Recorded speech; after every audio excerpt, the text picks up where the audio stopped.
nuyu di remercier suñu formateur ki ñu formé di ne li ñuy jàngal ci état civil dugg na et am na solo trop am na solo trop xamee nañ ci nan lañ war a def ba déclarer xale yi surtout ñun bàjjenu gox yi ñun nit xamal nga ñu fi ne xale bu ñu déclaré wul yaayam ak papaam déclaré wuñu ko ñun mën nañ ko déclaré fan lañ war a jaar ba déclaré xale bi jàngal nañu ko fi donc am na ci solo trop ak koo xam ne xale bu amul kayit fan la war a jaar pour am kayit donc loolu it xam nañ ko ci xam nañ ci aussi ne nan lañ war a def ni fii léegi formation bi bu ñu ci jógee war nañu génn recenser xale yi dem ci école yi ci directeur d'école yi seet ci classe yi du ñu dugg ci classe yi mais directeur bi la ñuy wax pour mu seetal ñu foofu xale yu amul kayit naka lañ mën a ñëw ci état civil bi fii maire mu ngi fi woon effectivement mu jàpp ci agent état civil yi ñu ngi fi naka lañ mën a def ba jàpp ci ba ñu dimbale xale yooyu ci suñuy gox ci suñu commune ba ñu am seen kayit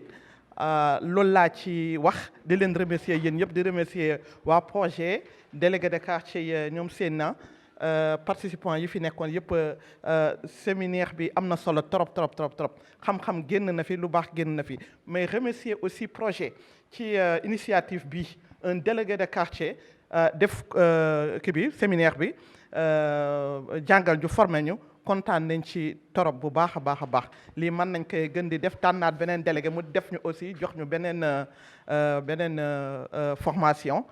ñu ngi leen di remercier délégué de quartier bàjjenu gox ñun ñëpp ñoo bokk liggéey bi benn lañu donc je vous remercie vous tous merci beaucoup jërëjëf. waaw salaamaaleykum mbooloo mi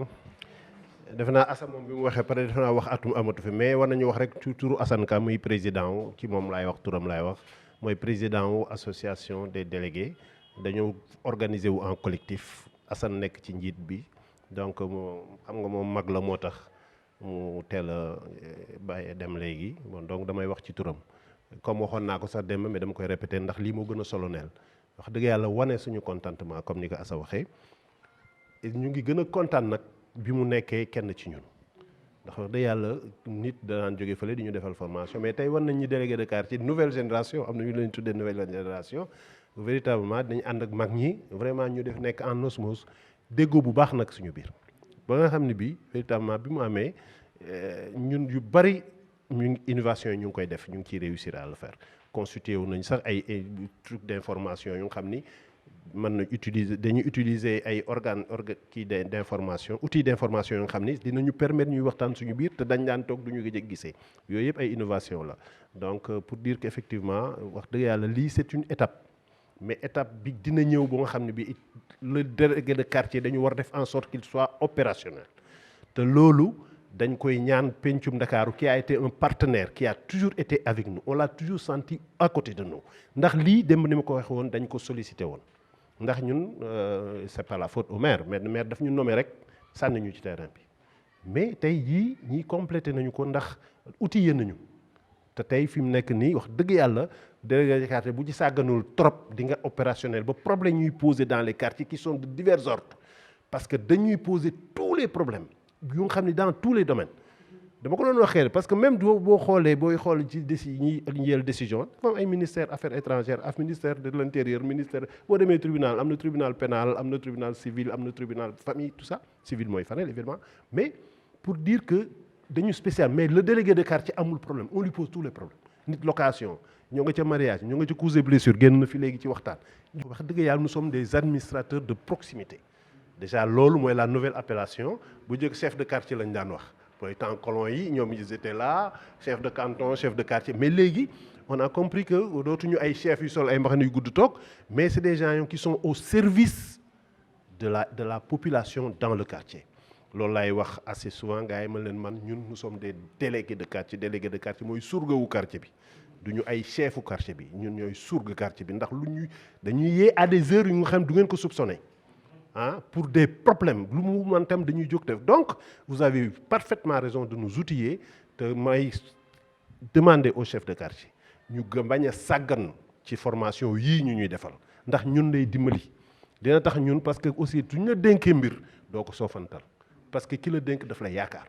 donc véritablement nañu góorgóorlu ñun tamit ñuy bañ a abonné di absent ci formation yu mel ni ñu ñëw di ko def ndax ñun moo ñuy dimbali bu baax ci suñu liggéey Assa wax na ko léegi elle a raison jàng nañ fi lu rëy jàng nañ fi lu bari aujourd'hui il aurait été vraiment dommage que ñu bàyyi Elimane ma koy féliciter au départ bu baax et être fier de dire que ñoo bokk corporation je suis très fier aujourd'hui de dire en notre sein am nañu ay koo xam ne kii véritable il peut tenir la dragée haute à n'importe quelle autorité de ce. maa ngi leen gërëm yéen ñëpp kenn ku sant ku nekk si turam ak santam di leen gërëm bu baax parce que woote ñu ñëw waxuma ñëw bi rek mais di la déglu attentivement loolu dafa day lépp kon moom naa leen gërëm bu baax a baax a baax a baax samay naataango comme ni que Pape waxee ñun ñëpp man délégué quartier comme yéen waaye ki may jëkk a gërëm mooy waa pencu Dakar parce que ñoom ñoo ma am qualité daal di ma jox liggéey bi nag mënul nekk parfait parce que dañuy jëm rek si suñu domaine de compétence si la ñu mën a waxee ba liy génn si xëy na dina am yoo xam ni du noonu la wala yenn xam ni du noonu waaye nag ngeen jégal ñu xam ni ay doomu aadama rek la ñu parfait wuñu mën nañu juum boobu yéen ñu si jégal waaye maa ngi leen di gërëm parce que franchement parler 2 jours yi ñu def 2 jours yu am solo la Baye Seydi 2 jours yu am solo la di gërëm aussi góor gi Thiaw parce que góor gi moom ma recevoir fële ay Yoff mook Issa ils m'ont bien reçu d'ailleurs waxtaan nañ fa waxtaan bu am solo affaire bi aussi nekk loo xam ne lu jàmpa la parce que lundi laa fa dem ñu ne est-ce que mën nga ko def mercredi jeudi ma ne on va essayer rek dans la vie moom il faut toujours essayer yàlla defal noonu def nañ ko dem ak tey ñu ngi si sant bu baax a baax di leen sant yéen ñi xam ne yéen wuy si déglu nu balaa may jeexal nag dafa am rek benn affaire bu mooy wax ndaxte ñu ngi jublu si 2021 ma bëgg leen souhaiter rek damay wax ni parmi tous les vœux de bonheur que l'on vous adressera en ce jour de nouvel an daignez compter les miens comme les plus sincères et les plus étendus car ils partent d'un cœur extrêmement reconnaissant et non de limite que votre mérite et mon respect voilà. adduna bi yëpp ñu ngi liggéey ak ñoom pour que bu sottee benn fichier biométrique moom mooy am te nit fu mu nekk mën na am pièce d'identité pièce d'état civil am ak pièce d'identité am donc loolu nanu ñaan yàlla incha allah ñu ngi ciy liggéey moom moo ma gën a téye fan yi yëpp ndax dañ nekkoon ci vraiment lancement bi temps yëpp ñu ngi koy wane ci télé bi dañ nekkoon ci lancement bi moom moo tax du ma sax man a may jégalu ci tarde yi nga xam ne tarde naa ko ci ñaari fan yi donc di wax ni projet bi communauté bi la fi nekkal li nga xam ne tey ñun moom la ñuy def fii sunu yeneen naataangoo yi nga xam ne ñu ngi Dalifort wala ñu ngi Sébikotane wala ñu ngi Yoff Wakaam ñoom ñëpp dañ koy def mais ñun aussi lu nu mën a xëcc dinañ ko xëcc pour mu ñëw fii mais moo tax occasion yu mel ni bu ñu ko amee dañuy gën a sensibiliser nit ñi par rapport ak li nga xam ne ñun moom la ñuy def ndax bu nu fàttali ko jamono yi passé yàggul li xew feebar bi mu xewee ñun dafa am benn protocole bu nu signé muy convention bu nu signé ak sunu bailleur muy Child Fund ba nga xam ni épidémie catastrophe naturelle yooyu bu amee sunu budget dañ koy suspendre mooy activités yi ñu def yëpp dañ koy suspendre ñu suspendre ko jël lépp viré ko ci catastrophe boobu am yàlla dogal Covid bi am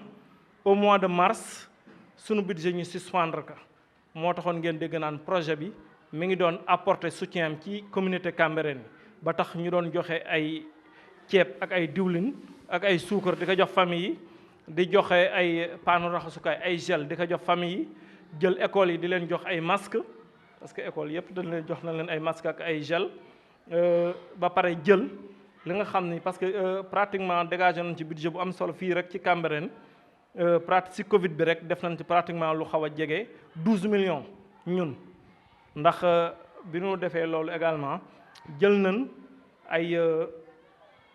famille yi nga xam ni yàlla dogaloon ñu am Covid bi fii ci Cambérène bi ku ci nekk am na enveloppe bu na soutenir da nga bokk sa doom bokk ci projet bi soutenir na leen discrètement ñi nga xam ne aussi seen activité économique daf ci taxawoon tànn nañ ci ay continuer ci renforcement yi mais manuma aussi pare sama waxta gërëmuma tonton bi vraiment ci taxawaay bi ndax vraiment dama bëgg ñu tàccul ma ko bu baax a baax a baax te nu ñaanal ko yàlla yàggal ko fi ndax aussi gis nañ ci moom li nga xam ni bu ko wasaare feneen ñun dinañu siggal bu baax te loolu mu amee si moom am na si yeneen compétence si biir fii si assistance bi am na ci biir dëkk bi te lu nu man aussi pour xeex pour loolu la ñun dinañ ko def kon dañuy gàttal foofu wax ji di wax ne rek suñ defee yëfu njaayeen ba pare je pense que ñu def ñaan sax bala ñu def yëfu njaayeen je pense que comme ça ñu def yëfu njaayeen daal di dellu ba beneen yoon jéem ko tëj rek waaw kon wax loolu quoi merci beaucoup